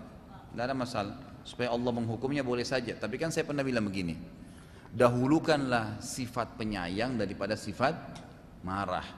Karena sifatnya Allah Subhanahu wa taala dalam hadis dikatakan apa? Allah berfirman, "Inna rahmati qad ghalabat ghadabi." Kasih sayangku, kata Allah, mengalahkan murkahku. Kata para ulama, orang yang mau menjadi hamba-hamba Allah, maka dia sebaiknya mengambil sifatnya Allah ini. Misal gini, ada orang berbuat zalim. Anda doakan, "Ya Allah, hancurin dia." Bolehkah dalam Islam? Boleh. Hak Anda terzalimi. Dia tidak bayar utang, dia pukulin kita, dia gibah, bolehkah? Boleh. Tapi ingat, Allah ijabah nih, dia mati, habis selesai. Anda dapat apa? Enggak ada apa-apa. Dia mati misalnya uratnya Allah tahan, ditabrak mobil mati. Anda tidak dapat utang Anda, tidak bayar utangnya, dia juga mati, habis ceritanya. Tapi bedakan dengan kita bilang, "Ya Allah, berikan dia hidayah. Ya Allah, buka hatinya supaya dia mau bayar utangnya. Ya Allah, mudah-mudahan dia sadar, berikan dia ilmu syar'i, berikan hidayah dalam hatinya." Lalu tiba-tiba betul Allah kasih hidayah. Tiba-tiba dia datang 3 tahun kemudian sudah berjenggot, masya Allah, gitu kan? Kemudian datang dahinya sudah hitam. "Ini akhi, utang saya baru tahu hukumnya nggak boleh." Selama kita sudah doakan dia dan sampai dia mati kita panen pahalanya, hak kita dapat. Yang mana Anda pilih? Makanya doakan kebaikan, kasih sayang dahulukan daripada penghancuran. Karena penghancuran itu bisa seketika datang pada saat itu karena kita terzalimi. Tapi lebih baik kita doain kebaikan gitu kan, karena kita dapat hidayahnya dan dapat penyebabnya. Masya Allah, ini saya baca yang kecil-kecil dulu ya. Ini berapa lama nulisnya nih? Apakah ajaran Syiah dibiarkan di negara Saudi sehingga pada tanggal 10 Muharram juga mereka mengadakan acara peringatan hari Asyura, lalu terjadi insiden penembakan? Setahu saya masalah dibiarkan ya, mereka warga negara Saudi ada yang Syiah, tapi mereka disempitkan oleh orang-orang Saudi, didakwahin istilahnya ya, oleh kerajaan Saudi. Tapi mereka tetap masih ada, itu kan, mereka masih ada. Kalau masalah kasus mereka merayakan acara, saya rasa tidak mungkin gitu. Karena di Saudi itu ditegasi betul, semua pelanggaran bid'ah, perbuatan-perbuatan syirik nggak mungkin ada. Itu sudah peraturan kerajaan, diberantas semua, memang nggak boleh. Sampai dibentuk sebuah kelompok namanya, sebuah instansi ya, resmi pemerintah namanya Hayy Amir Ma'ruf Nahi Mungkar. Itu memang tugasnya meluruskan yang salah, nangkap penyihir, luruskan orang-orang yang berbuat ritual-ritual yang salah tidak sesuai dengan sunnah Nabi. Orang-orang kalau kita lagi umroh tuh di kuburan Baqi, mereka berdiri ingatin orang ziarah kubur harus begini, supaya tidak sembarangan orang yang ngambil tanah misalnya. Ziarah kuburan Nabi diingatin, ini cuma berikan salam kepada Nabi, jangan berdoa menghadap kuburan, disuruh hadap kiblat, itu kan, lalu disuruh jalan. Itu semua memang termasuk ya instansi resmi. Jadi diluruskan gitu. Apakah benar mayoritas negara Arab membiarkan penindasan negara Palestina oleh Israel dan juga membiarkan gerakan ISIS merusak nama dan nilai khilafah, padahal negara-negara Arab itu memiliki kekuatan militer yang kuat, terutama Arab Saudi? Setahu saya tidak. Jadi sekarang itu teman-teman kita di Palestina pun tahu itu ya, bahwasanya sumbangan yang paling besar masuk ke mereka dari Saudi. Sekarang ini ya, LSM terbesar dunia yang paling banyak membantu sudah itu LSM Saudi. Di Indonesia ini saya tahu ada bukan ribuan ya, mungkin sudah hitungan jutaan, ratusan ribu kali masjid dibangun oleh Saudi. Banyak sekali. Belum dari Rabita Alam Islami, belum dari Ihya Turath, belum dari banyak ya LSM itu yang memang mereka masuk di sini, mereka membangun masjid tuh banyak sekali di seluruh pelosok Indonesia. Belum rumah anak yatim, belum mereka membangun pesantren-pesantren, sekolah-sekolah, dan itu terjadi hampir seluruh negara Islam, termasuk Palestina. Itu banyak sekali dibantu oleh Saudi, banyak sekali dibantu, diperbaikin, orang-orang yang hijrah diterima, kemudian mereka dikirimin, dibangunin pendidikan, dan banyak sekali sebenarnya. Jadi itu tidak benar sebenarnya. Kalau masalah bagaimana, kenapa sampai sekarang belum dimenangkan, belum ada kerajaan yang datang kemudian melawan Israel, itu Allahu alam. Sampai derajat itu saya tidak tahu kenapa sebabnya. Tapi yang jelas kita bisa mengambil hikmah-hikmah syar'i. Kalau masalah membiarkan ISIS sudah dikeluarkan fatwa oleh semua ulama kok. Hampir semua ulama sudah mengeluarkan fatwa. Saya yakin Anda bisa baca di internet kan tentang gerakan ini dari mana sebenarnya dan apa fatwa ulama secara umum tentang mereka. Bagaimana pendapat Ustadz mengenai gerakan revolusi negara Arab tempo dulu yang memberontak terhadap khilafah Utsmaniyah, yang gerakan itu disponsori oleh Inggris dan sekutunya, sehingga sekarang negara-negara Arab itu seperti tunduk pada Inggris, Amerika dan sekutunya. Kalau pada saat Utsmaniyah di akhir-akhirnya seperti berdirinya kerajaan Saudi, Utsmaniyah di akhir-akhir zamannya pada tahun mendekati 1900-an ya, abad ke-19 1900 Masehi itu, kan itu Utsmaniyah berubah jadi Republika tahun 1924. Kurang lebih tahun 1900-an itu memang sudah banyak terjadi penyimpangan, sampai-sampai kuburan-kuburan para sahabat di Madinah itu sudah dibanguni bangunan, ditaruh lampu, orang-orang sudah banyak minta tolong dengan kuburan para sahabat gitu kan. Kemudian banyak sekali di Saudi itu sudah menyebar kuburan, dibangun-bangun, perbuatan syirik, perbuatan bidah mana-mana gitu. Nah, ada seorang ulama yang bernama Muhammad bin Abdul Wahhab. Dia meluruskan itu, yang biasa orang-orang Syiah mengatakan Wahabi gitu kan. Dia coba luruskan itu, nasihatin orang kembalikan kepada tauhid, nggak boleh gini, ini syirik, nggak boleh terus. Lalu karena pada saat itu sudah terlalu merata gitu kan, dan didukung oleh khilafah Utsmaniyah yang ada pada saat itu gitu kan, maka berdirilah Muhammad bin Wahab ini berteman dengan seseorang yang bernama Muhammad bin Saud, yang sekarang kerajaan Saudi dinamakan Saudi itu dari Saud, Muhammad bin Saud ini. Jadi dua Muhammad, dan bendera Saudi itu dua pedang, ini adalah dua Muhammad itu, yang satu alim, yang satu kepala suku. Nah, kepala suku ini menggunakan kekuatan militer yang dia milikin itu untuk meluruskan, memerangi orang-orang yang tidak mau meninggalkan perbuatan syirik tadi. Sudah sampai pada tingkat mereka menyembah-nyembah kuburan, sampai akhirnya berhasil pada saat itu memukul rata semuanya, kuburan diratakan, kuburan sahabat dikembalikan seperti zaman Nabi, kemudian tidak lagi kesyirikan. Nah, sempat Utsmaniyah pada saat itu sebagian posko-posko militernya membela orang-orang yang buat syirik. Terjadilah pecah pada saat itu perang gitu kan. Jadi di sini jangan dianggap didukung oleh Inggris. Saya pelajari sendiri sejarahnya. Kalau di Saudi nggak ada itu. Karena kebetulan syirik sudah merajalela tadi, kemudian diluruskan dan dibela kemusyrikan tadi oleh orang-orang tentara Utsmani, maka terjadilah ribut antara beberapa suku yang ada di Saudi dengan tentara Utsmani. Pada saat runtuh kerajaan Utsmaniyah ini, berdirilah kerajaan Saudi itu, gitu kan? Seperti itu gambarannya, Allahu a'lam. Bagaimana jika seorang dihukum karena suatu permainan haram seperti berjudi misalnya? Bolehkah kita membantunya supaya hukumannya diringankan? Ya, hukuman sebenarnya mengambil alih itu pemerintah ya, wali, pemerintah, tidak boleh individual. Kalau secara individu memang secara instansi pemerintah dihukum, lalu kita cuma minta untuk diringankan, boleh-boleh saja, nggak ada masalah. Itu boleh, halal saja.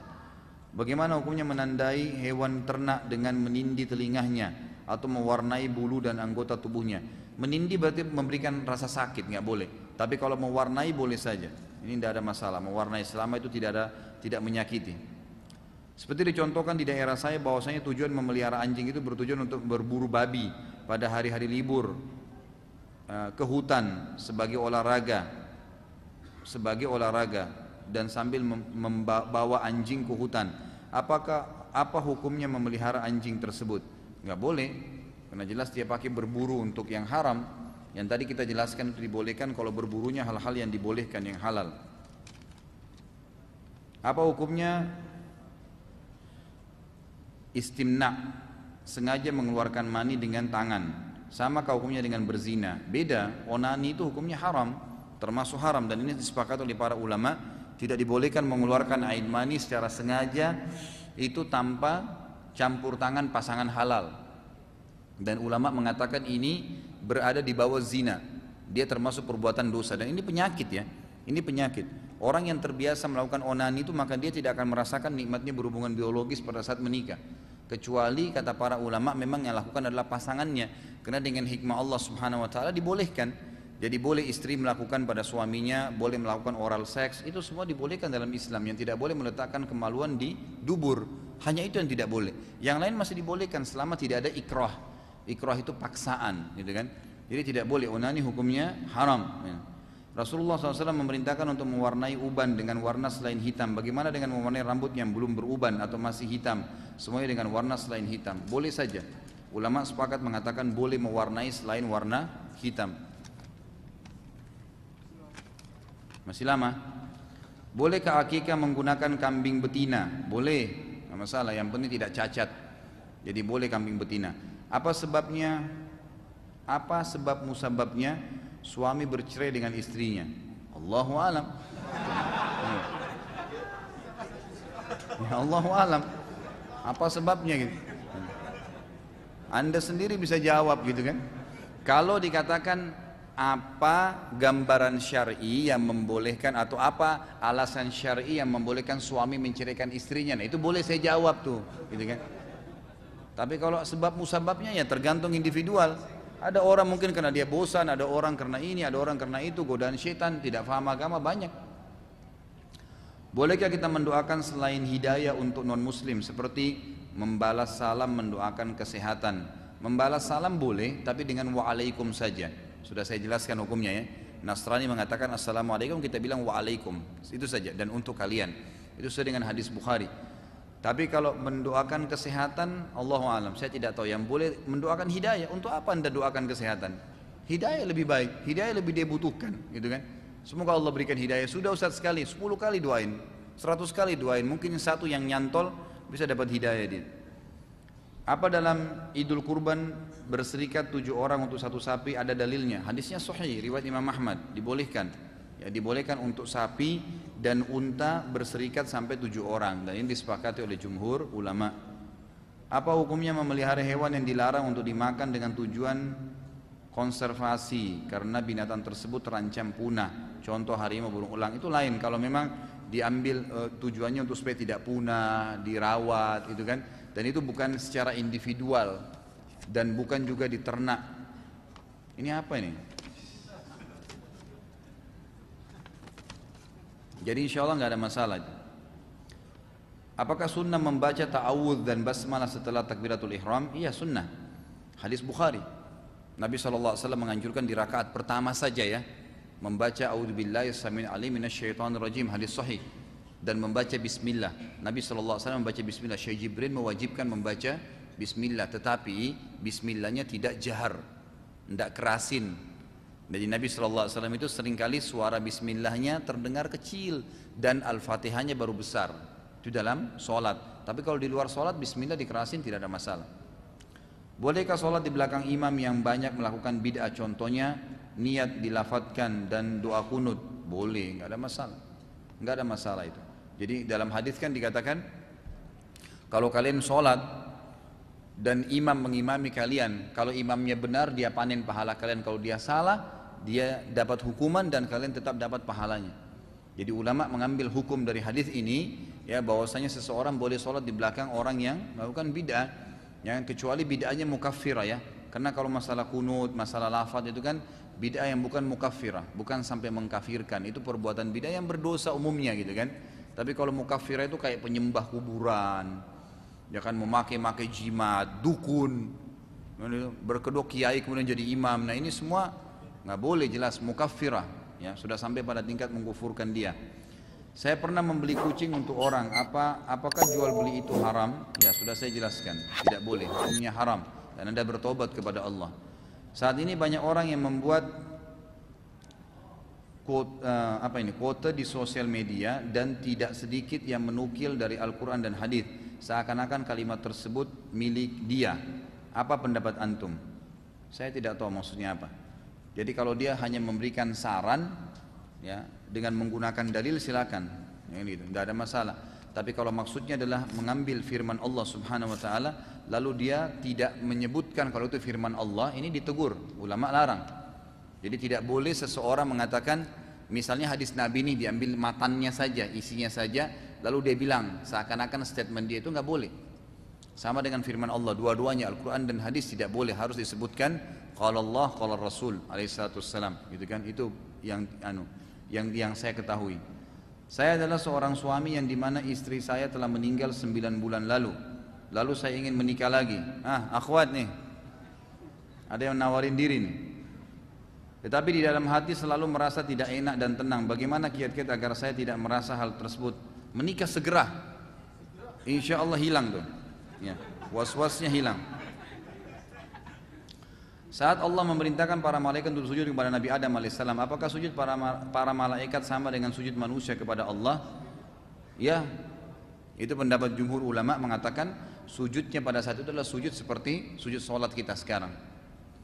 Mengapa selalu terjadi perbedaan dalam menentukan Idul Fitri dan Idul Adha? Mana yang harus kita ikuti? Sudah saya sering jawab, pemerintah, selesai. Kita punya MUI dan tidak usah ribut masalah itu lagi, insya Allah. Bolehkah kita membaca tasbih sebanyaknya saat ruku dan sujud atau hanya 3 kali saja?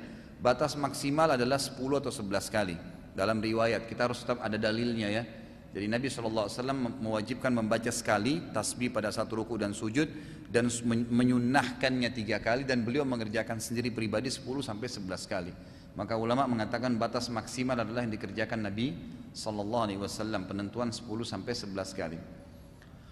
Berapa persen yang harus dikeluarkan setiap jual beli rumah? Tidak ada, ya. Nanti digabungkan dengan total harta. Anda beli tanah, bangun properti 5 rumah. Anda sekarang kembali ke haul. Ingat haul ya, perhitungan 1 tahun dari masa harta kita.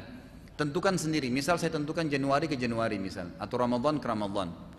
Pada saat saya Ramadan saya niatkan haul yang lalu, bulan Syawal atau bulan Zulhijjah, anggaplah Januari ke Januari kalau Masehinya. Misal bulan saya niatkan haul, kan Januari nanti baru hitung nisab ya, hitung batas keluarkan zakat. Ternyata Maret saya beli tanah, kemudian saya bangun 3 bulan, Juli laku. Apakah saya langsung zakatkan? Enggak.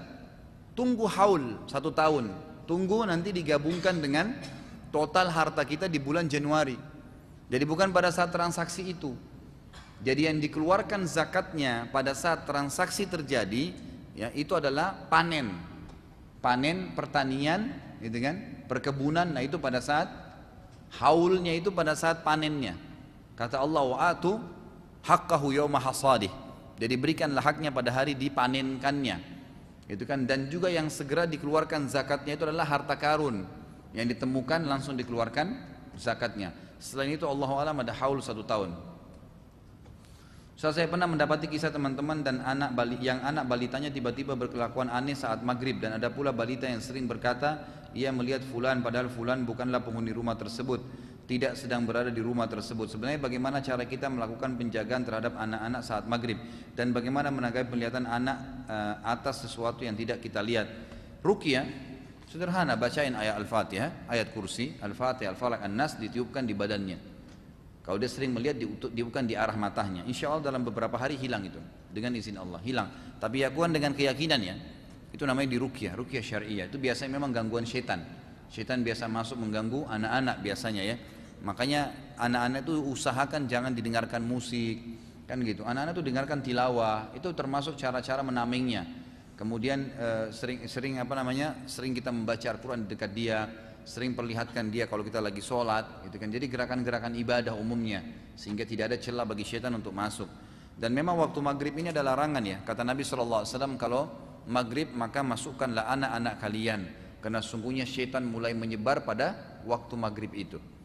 Makanya kita mengatakan wa min syarrin ghasiqin idza waqab. Ghasiq itu waktu malam, waktu maghrib. Idza waqab pertama tiba. Jadi kita dianjurkan minta menjauhkan diri dari Allah dari awal tibanya malam, karena biasanya syaitan menyebar. Makanya lebih banyak orang maksiat di waktu malam hari. Mohon penjelasan atas beberapa pertanyaan berikut. Yang disebut ahli kitab itu siapa? Apakah ahli kitab pada masa sekarang termasuk kaum kafir? Ahli kitab Yahudi, Nasrani. Semua yang mengaku pengikut Nabi Musa Yahudi sampai hari kiamat. Semua yang mengaku pengikut Nabi Isa sampai hari kiamat namanya Nasrani. Dan duanya dalam Al-Quran disebutkan ahli kitab, gitu kan? Dua-duanya sampai hari kiamat, tidak ada batasnya.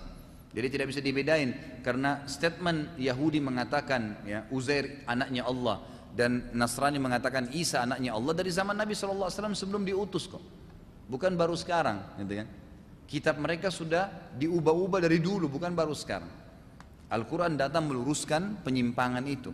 Jadi mereka tetap ahli kitab, karena kalau kita bilang mereka bukan ahli kitab berarti otomatis hukum-hukum dalam Al-Quran tentang mereka juga terhapus, kan gitu. Ya, boleh menikah dengan wanita ahli kitab, tapi tetap konsepnya adalah lebih baik mukminah, lebih baik muslimah dan mukminah. Sehingga kasus misalnya setelah laki-laki meninggal, kita khawatir nanti anak kita murtad dengan dia, itu hilang, gitu kan? Keraguan-raguan masalah itu, karena kalau muslimah walaupun misalnya buruk akhlaknya kemudian cerai, tidak mungkin dia bawa murtad anaknya, gitu kan? Sangat kecil kemungkinan. Beda kalau mu'allaf, gitu kan? Maka jauh lebih aman kalau menikah dengan muslim dan muslimah.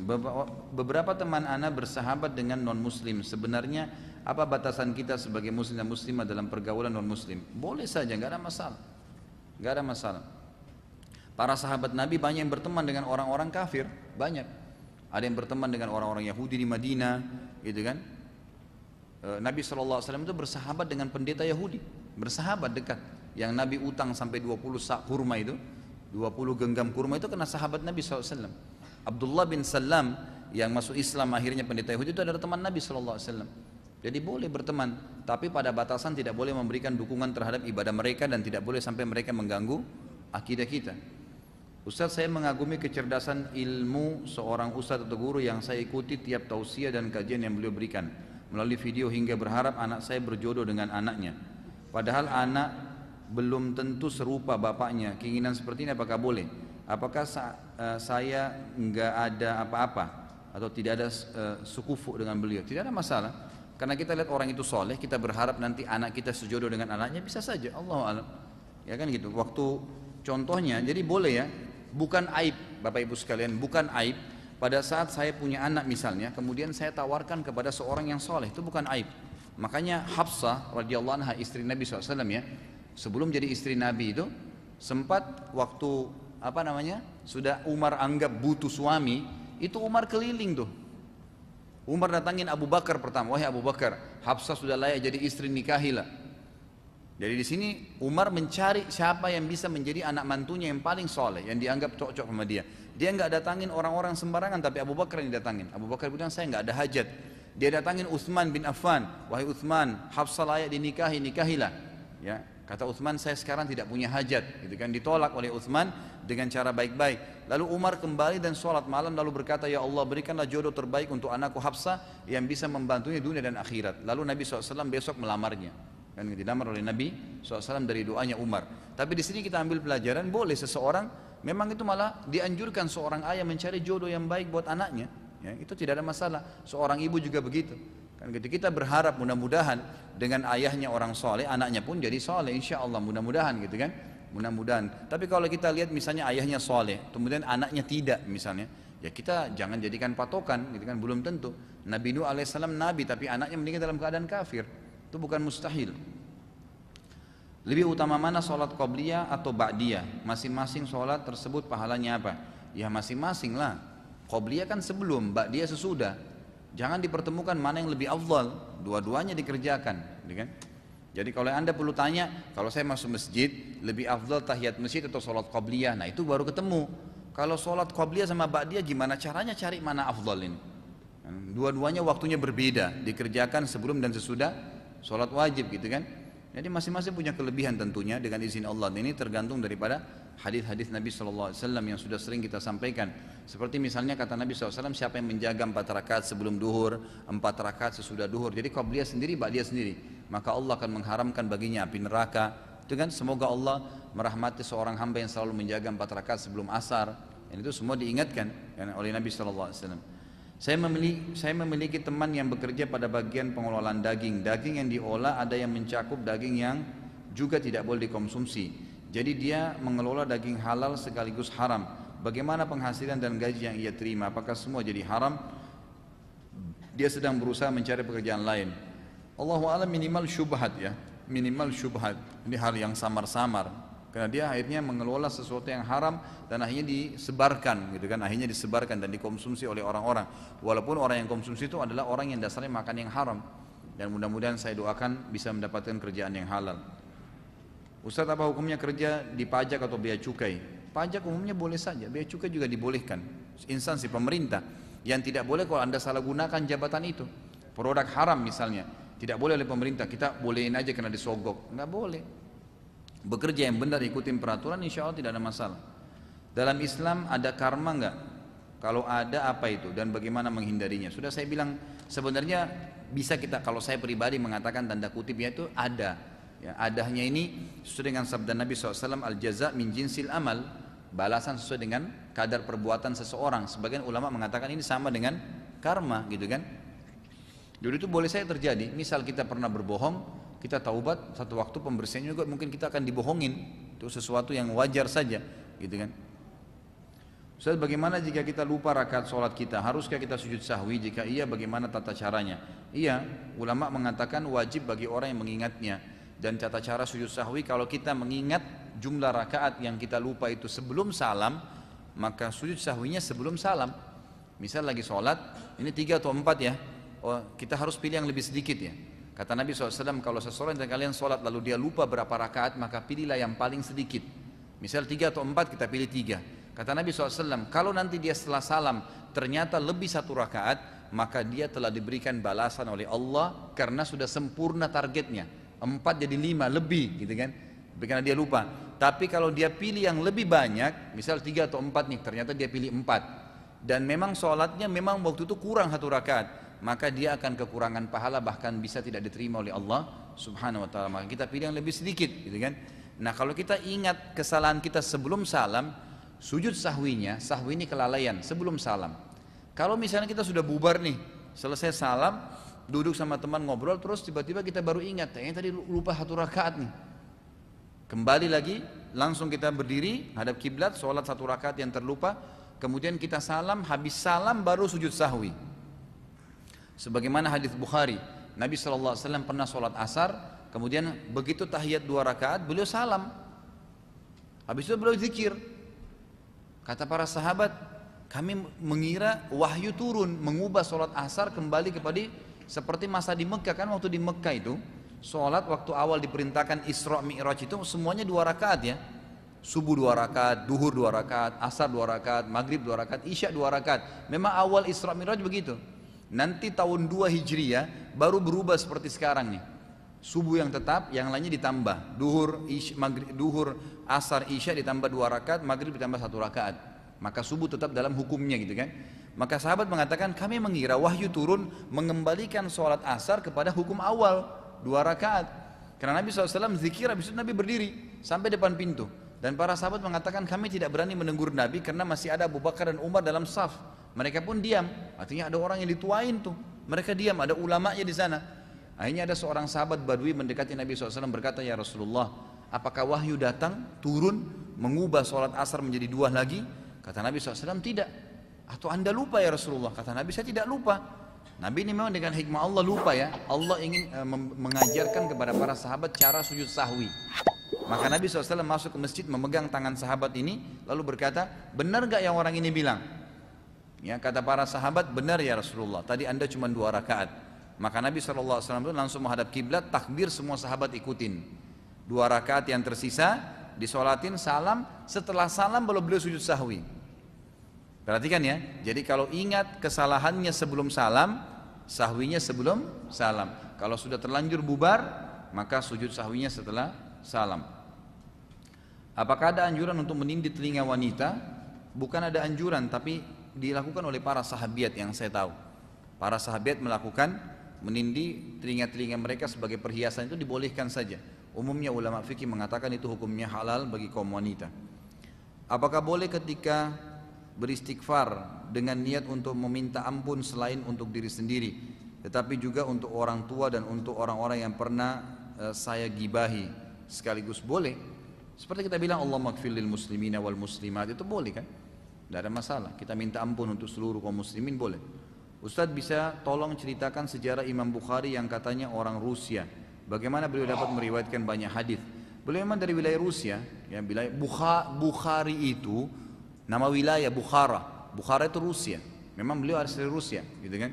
Asli Rusia. Ceritanya cukup panjang ya Imam Bukhari rahimahullah. Tapi setelah ekspansi di zaman Umar radhiyallahu anhu ke wilayah Persia, maka seluruh suku Persia umumnya masuk Islam. Di antaranya sukunya Imam Bukhari rahimahullah, wilayah Bukhara. Lalu kemudian tersebarlah para ulama-ulama dari tabi'in di sana. Jadi Imam Bukhari ini belajar dari para tabi'in, bukan sahabat ya. Jadi beliau ini generasi tabi'in. Sahabat sudah meninggal di zaman itu. Di zaman Imam Bukhari sudah habis, nggak ada sahabat lagi. Jadi beliau lahir itu sudah habis sahabat, tinggal generasi tabi'in. Maka beliau belajar dari para tabi'in. Atha bin Abi Rabah, Sa'id bin Musayyib, gitu kan, Ibnu Sirin. Beliau belajar dari para tabi'in. Itu guru-gurunya Imam Bukhari rahimahullah. Ringkas cerita seperti itu, beliau belajar hadis dan menghafal cukup banyak hadis sampai akhirnya beliau menjadi ulama hadis. Beliau menjadi ulama hadis, gitu kan. Dan memang beliau sangat teliti, hafalannya sangat luar biasa. Di antara kisah beliau pernah diundang oleh beberapa ulama hadis dari Irak. Kemudian mereka mengatakan kita mendengar ada seseorang yang bernama Muhammad. Namanya dia kan Muhammad ya. Ada bernama Muhammad dari negeri Bukhara menghafal hadis, undanglah dia. Maka ulama-ulama hadis berkumpul, kalau saya tidak salah jumlahnya 100 orang. Lalu mereka membolak-balikkan hadis. Jadi mereka mengatakan, misalnya yang pertama mengatakan fulan an fulan, misalnya Ahmad meriwayatkan dari Yusuf, Yusuf dari Abdullah bin Umar, Abdullah bin Umar dari Rasulullah SAW, dibalik nama-nama ini. Kemudian matan hadis innamal a'malu binniyat dibalik, misalnya amalu innama binniyat. Itu kan, lalu Imam Bukhari diuji, coba kamu sebutin benar nggak hadisnya. Nah, waktu itu Imam Bukhari bilang sudah selesai, pindah yang kedua sampai 100 orang. Setelah 100 orang Imam Bukhari bilang, di situ awal mulanya terkenal Imam Bukhari Jazirah Arab pada saat pengetesan ini. Langsung beliau mengatakan kalau kamu sudah 100 orang bolak-balikan hadis nih, Imam Bukhari kembali ke yang pertama. Kalau kamu tadi kamu balik sanadnya, mestinya fulan an fulan. Kemudian hadisnya kamu begini, isinya kamu balik jadi begini. Semua 100 orang diperbaikin sama dia, gitu kan. Jadi tanpa ada kesalahan. Memang beliau sangat jeli rahimahullah dan beliau sangat hati-hati. Beliau mengatakan tentang hadis 6.000 hadis dalam Sahih Bukhari yang beliau tulis ya. Itu subhanallah beliau mengatakan saya tidak meletakkan dalam bukuku ini sebuah hadis kecuali saya pastikan hadisnya sahih. Dan itu pun ya setelah bertemu langsung, karena syaratnya Imam Bukhari untuk memastikan hadis itu sahih, beliau harus ketemu langsung sama perawinya. Itu syarat Imam Bukhari. Misal dia dengar di wilayah Syam ada satu orang tabi'in bernama fulan meriwayatkan dari sahabat, didatangi nama dia tuh, ketemu sama itu orang. Benar nggak anda pernah sebutkan hadis begini? Benar. Dicari tahu tentang orang itu, benar, ternyata terpercaya, betul dari sahabat itu, baru ditulis sama beliau. Itu pun beliau mengatakan setelah saya pastikan ketemu dengan perawinya, saya juga sujud 2 rakaat untuk memastikan memang untuk sholat ini minta agar hadis tersebut benar atau tidak diberikan petunjuk oleh Allah Subhanahu wa taala, baru ditulis dalam bukunya rahimahullah. Orang tua saya percaya dengan primbon karena katanya ilmu primbon itu ilmu alam, kejadian yang diamati oleh orang zaman dulu yang ditulisnya ke dalam buku, dan katanya semua ilmu pengetahuan itu datangnya dari Allah SWT. Saya pernah ajak orang tua saya ke tempat ruqyah tapi tidak ada reaksi apa-apa. Itu bagaimana Ustaz? Mohon penjelasannya. Saya takut orang tua saya meninggal dalam keadaan musyrik. Tentu saya tidak tahu seperti apa isi ilmu itu ya, tapi kalau semua khurafat ya, macam-macam isinya yang tidak pernah ada tuntunan. Jadi kita tidak boleh ragu sebagai seorang muslim ya. Al-Quran itu mencakup semua ilmu, nggak ada yang tidak ada dalam Al-Quran. Ilmu alam ada, ilmu ini ada, ilmu semua ilmu ada. Jadi apapun yang kita mau tahu kisah sebelum kita, umat-umat sebelum kita memang disebutkan juga dalam Al-Quran. Dan itu sebaik-baik rujukan bagi seorang muslim tanpa ada beda orang Arab atau orang ajam, orang yang lain gitu kan. Kalau ilmu ini menceritakan hal-hal yang memang tahayul ya, kisah-kisah kosong, nggak boleh. Dan itu memang tidak butuh ruqyah, itu nggak butuh ruqyah karena dia cuma membaca kisah. Ruqyah itu kalau dia belajar ilmu sihir, Allahu alam. Kalau memang itu adalah bagian daripada ilmu sihir, ilmu ya ramalan, itu semua baru butuh ruqyah. Kalau masalah dia ada reaksi atau tidak, kalau memang tadi saya bilang cuma ilmu umum saja tidak akan ada reaksi. Tapi kalau ilmu sihir pasti ada reaksi. Mungkin Anda butuh ruqyah beberapa kali dan kepada orang yang tepat saja. Ustaz, kalau ada orang yang mengajak ghibah tapi tanpa kita tanggapin, apakah kita berdosa juga? Dosa yang terlintas di benak kita atau di kuping kita yang kita tidak iakan, itu tidak ada dosanya. Semua ibadah yang kita kerjakan saudaraku, itu akan ada terlintas riyaknya. Misal kita lagi sholat nih, itu syaitan masukin riyak tuh orang di sebelah kamu, tuh begini, tuh suara kamu bagus, apa saja lah. Selama kita tidak iakan, tidak berdosa. Kita nggak terima ajakan syaitan gitu ya. Jadi seperti itu. Nah kita digoda untuk mengganggu orang berzina misalnya, tapi kita nggak ikutin, maka itu tidak berdosa, ya tidak berdosa insya Allah. Jadi kalau kita tidak tanggapin tidak dosa. Apakah kalau kita hanya membaca di grup WhatsApp beberapa orang sedang bergibah, ya kita ikut berdosa walaupun tidak ikut berkomentar? Kalau kita sengaja tahu jelas ini gosip dan dibaca ya dosa. Jelas-jelas kita tahu tuh gibah, ikut-ikutan baca ya berarti gibah, ikut-ikutan gibah gitu kan. Kalau kita tidak tahu, kita baca sepintas nanti pertengahan baru tahu ternyata ini gibah, kita berhentiin tuh insya Allah nggak dosa ya. Tergantung niatnya. Sering terlintas di pikiran saya seseorang yang bukan mahram saya juga tidak mengenal secara langsung dan jarang sekali bertemu. Kami hanya satu organisasi, saya memang ada kecenderungan kepadanya karena agamanya bagus. Apakah itu gangguan jin Ustaz? Saya sudah rutin melakukan ruqyah mandiri namun masih terjadi. Saya takut berbuat dosa karena memikirkan orang yang bukan mahram saya. Apa yang harus saya lakukan? Minta doa kepada Allah SWT. Doa pada saat sholat tahajud, minta kepada Allah petunjuk. Ya Allah, kalau memang ini orang yang terbaik buat saya, mudahkanlah. Kalau tidak, hilangkan.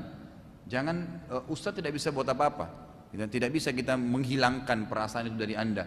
Tapi Allah SWT yang memegang hati manusia, sebagaimana doa Nabi SAW, ya muqallibal qulub, ya Allah yang memegang hati manusia yang bisa membolak-balikan gitu kan.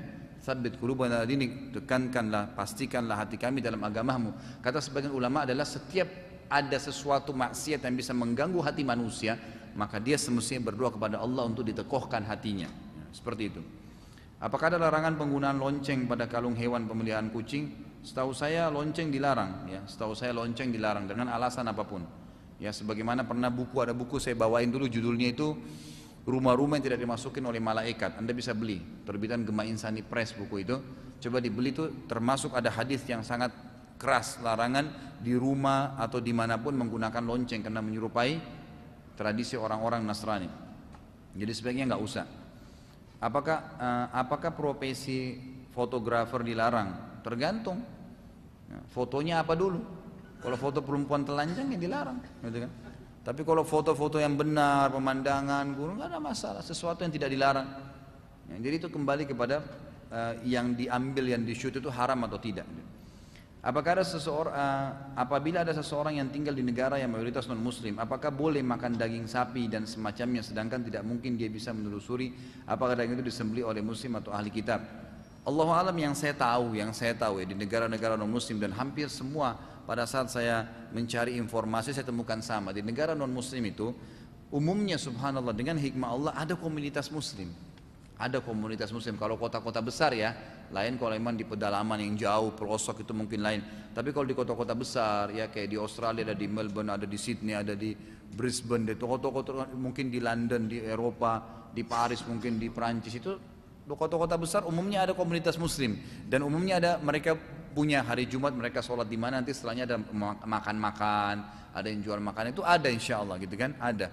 Dan ada saya lupa ada salah satu pengusaha muslim itu dia tinggal di Inggris itu dia sampai punya cabang cukup banyak di negara-negara minoritas muslim ini itu yang memang apa namanya dia jual daging halal dia jual semua itu mestinya.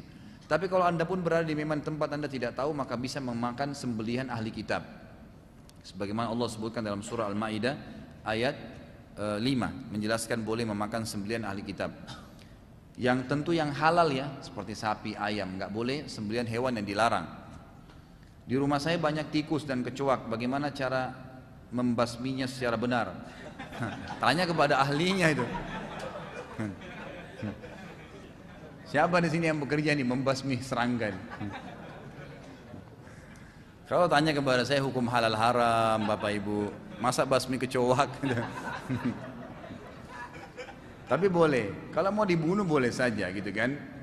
Dibunuh tuh kalau kita masih bisa aman disapu dikeluarin itu lebih bagus gitu. Tapi kalau mau dibunuh karena mengganggu boleh saja. Ustaz bagaimana hukumnya memakan daging burung haram atau halal? Kalau halal apakah semua jenis burung bisa dimakan? Ini sudah saya jelaskan ya hadisnya yang tidak menyerang dengan pelatuknya. Maksudnya di sini menyerang musuh ya kayak burung elang misalnya gitu kan menyerang dengan pelatuknya.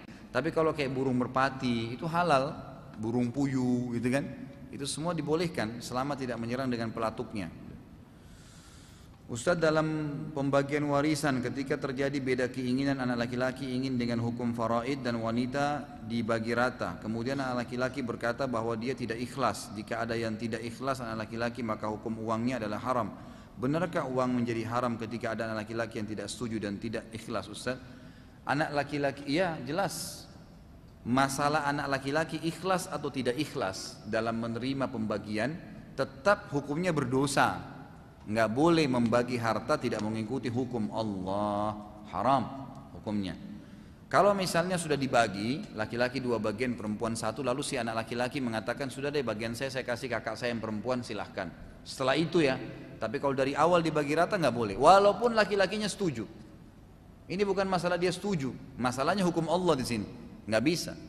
Setelah diambil bagiannya baru dia kasih sendiri dia hibahkan silakan. Tapi nggak boleh berbagi hukum yang bukan hukum Allah. Ustaz apa sebabnya celana di bawah mata kaki bisa mendapatkan dosa? Hadis Nabi kata Nabi SAW dalam hadis sahih kullu ma tahta qadamaini finnar. Kan dalam buku kita ini ada ya. Bapak Ibu yang belum punya bukunya bisa beli judulnya 76 dosa-dosa besar terbitan Darul Haq. Ini lebih banyak dalilnya. Kata Nabi SAW semua yang di bawah mata kaki bagi laki-laki hukumnya haram. Ya, dalam api neraka itu ada ancaman memang. Dan sudah panjang lebar saya jelaskan itu bisa dilihat di bahasan dosa-dosa sebelumnya. Saya ingin menikah, apa yang harus saya lakukan untuk memilih calonnya? Bagaimana kriteria menurut Islam? Ini banyak yang mau menikah ini. Daftar lagi ya. Nah. Jadi kriteria saya sudah bahasakan selalu tolak ukurnya cuma satu, agama dan akhlaknya. Wasiat Nabi SAW untuk wanita apa? Wahai wanita dan walinya, ayahnya, kalau telah datang kepada kalian laki-laki yang kalian ridhoi agama dan akhlaknya, terima lamarannya. Kalau tidak terjadi kerusakan. Bagi perempuan, bagi laki-laki, wanita dinikahi karena 4 hal: hartanya, hartanya, kecantikannya, keturunannya dan agamanya. Dan dahulukan agamanya, maka aman hidupmu. Jadi selalu tolak ukurnya adalah agama.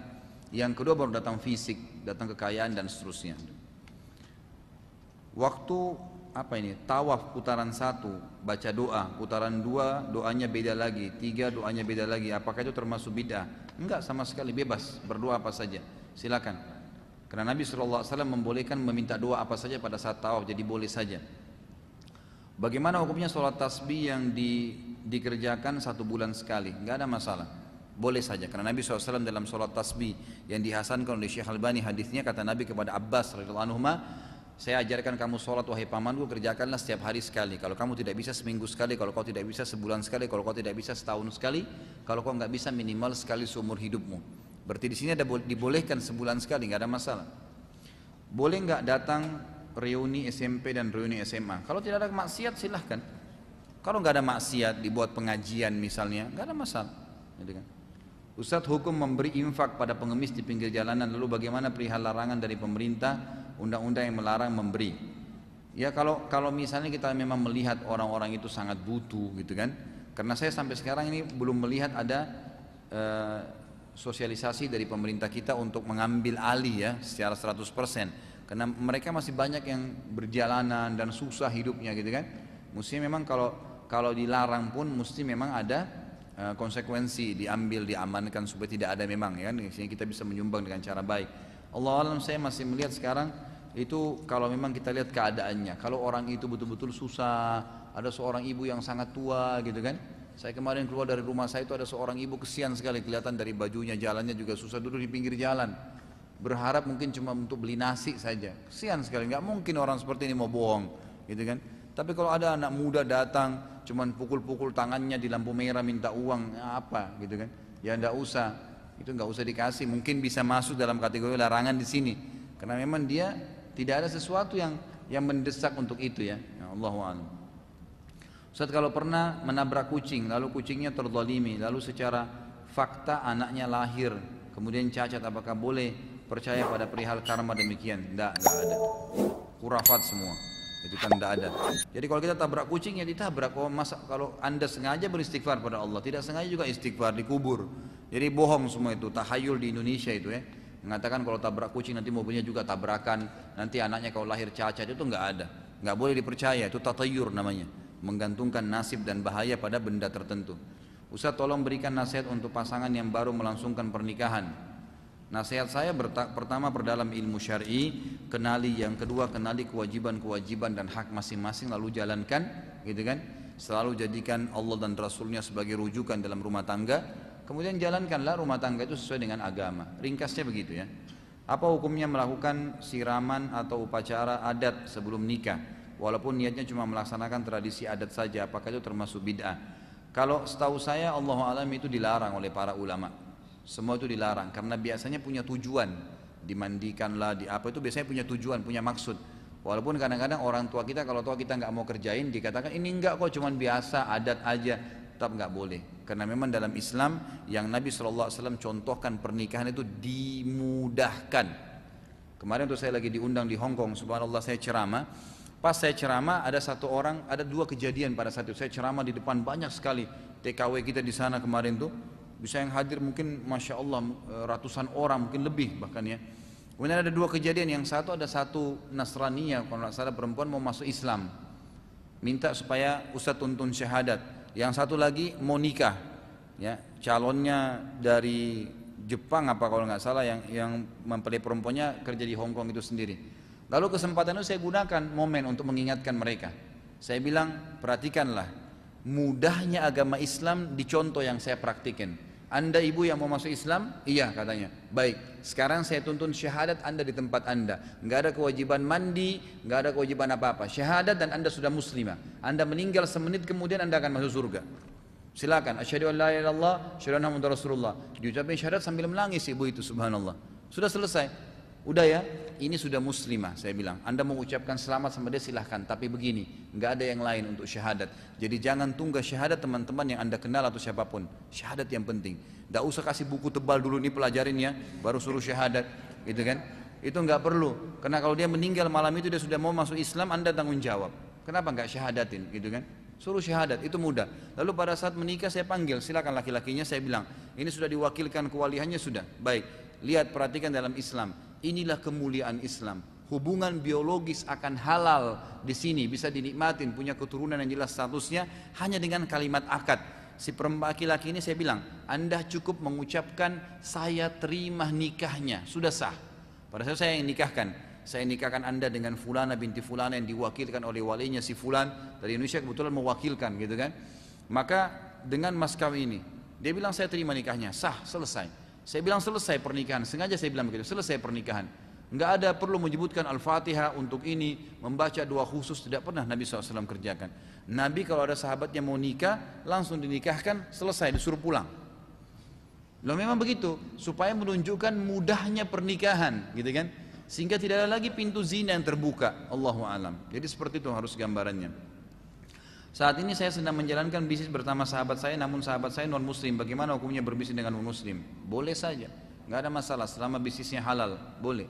Apa hukumnya apabila diundang pernikahan teman tapi tidak datang karena alasan misalnya rumah jauh, apakah itu dosa? Tidak, insya Allah selama kita sudah minta maaf. Selama sudah kita minta maaf. Ini yang tersisa, masya Allah, kertas panjang-panjang ya. Bisa jam 4 subuh kita bubar. Ustadz, kalau sholat sunnah, contoh sholat tahajud sambil membaca mushaf Al-Quran, bolehkah? Boleh saja, nggak ada masalah. Selama sholat sunnah ya, selama sholat sunnah. Masih ada 2 menit ya. Apakah setiap perbuatan Nabi SAW yang sifatnya manusiawi seperti selera makan dan lain-lain pasti merupakan sunnah yang berpahala bila mengikutinya? Dulu ada sahabat yang sebelum umrah beliau buang air kecil besar, buang air besar terlebih dahulu karena Nabi Muhammad pernah buang hajat sebelum umrah haji sehingga sahabat itu mengikuti beliau. Tapi ulama menafikan bahwa buang air besar Rasulullah SAW ini bukankah merupakan sunnah Nabi namun hal manusiawi. Jadi gini, memang ada dalam sunnah Nabi, dalam kehidupan Nabi ada namanya jibiliyah. Ya, jibiliyah itu sesuatu yang terharuskan ada pada beliau, seperti fisik beliau yang kekar dan besar, warna kulit beliau, rambut beliau yang lebat, alis beliau yang tebal, itu jibiliyah.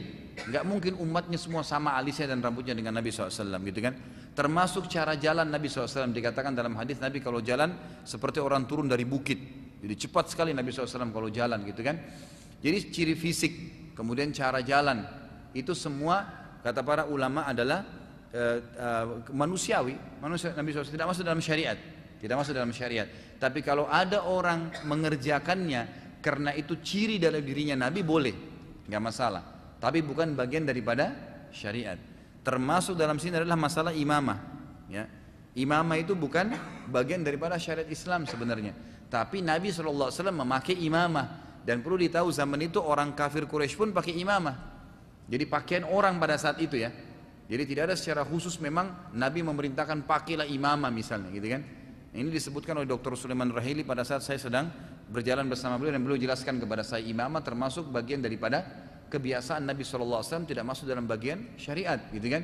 Nah ini boleh dikerjakan dengan niat Nabi pernah kerjakan, dapat pahala, tapi bukan bagian daripada syariat, gitu kan? Kalau masalah makan itu jelas. Tadi yang kita sebutkan masalah daging kambing misalnya, digemari oleh Nabi SAW. Dan saya sudah pernah bawain buku kecil kan, ada buku kalau nggak salah setengahnya buku ini ya. Judulnya itu apa sih itu hari? Ada gambar makanan. Ya, buku itu saya anjurkan, di situ ada makanan-makanan favorit Nabi SAW. Ada hadis yang menyebutkan 5 hewan yang dianjurkan untuk dibunuh. Salah satunya adalah tikus. Kalau tidak salah hadisnya seperti apa matanya dan apa sahih sanadnya. Lalu apa hikmahnya? Iya benar. Jadi anjing hitam ya yang polos tadi, kemudian tikus, cecak, kalajengking dan ular. Ya. Ini termasuk yang dibolehkan untuk dibunuh. Hadisnya sahih ya dengan sanad yang sahih. Ini kalau tidak salah riwayat Imam Nasa'i, Imam Abu Dawud, Tirmidzi, ada 3 imam yang meriwayatkan hadis itu. Mengapa kotoran kucing juga najis? Saya pernah mendengar hadis sahih bahwa bila suatu bejana air minum di jilat kucing maka Rasulullah membolehkan dan tidak beliau anggap najis karena Rasulullah menganggap kucing termasuk hewan yang biasa berada di sekitar kita. Mengapa kotoran kucing najis? Karena dia bertaring, gitu kan? Dan semua yang bertaring dalam hadis dikatakan yaitu berarti kotorannya, semua yang haram dimakan dagingnya maka kotorannya menjadi najis. Apakah benar hukum larangan memakan daging hewan bertaring ditaksis, dikhususkan dengan kebolehan memakan